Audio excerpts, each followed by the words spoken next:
magandang hapon. Pupunta po tayo ngayon sa Kawit, sa Asenda. Yan, maglalaro tayo ng pickleball dito mga bis. Tara, samahan niyo kami ngayong araw. Let's go!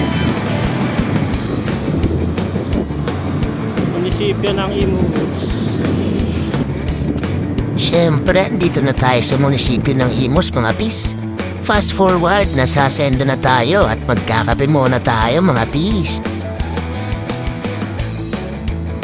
Yan, di ko na masyadong mabibidyoan yung laro. Ito lang, konting pasilip.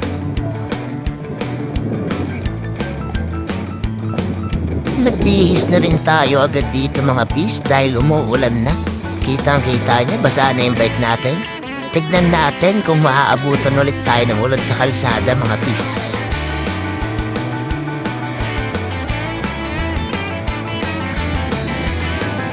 Yan, nandito na tayo sa Imus. Fast forward, tatawid na tayo sa Aguinaldo Highway mga bis.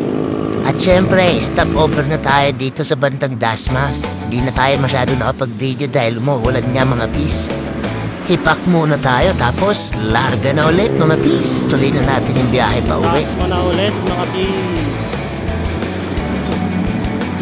Yan, basong-basa yung kalsada. Dito, naabutan na tayo ng ambon, mga bis. Medyo malakas na yan, kaya hindi na tayo masyado nag-video. Ito, nasa loob na tayo ng subdivision, mga bis. Basta, pati sa YouTube. Kayo mo.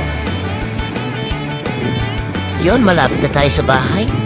Eto nga mga bis, naka 40 km din tayo ng balikan.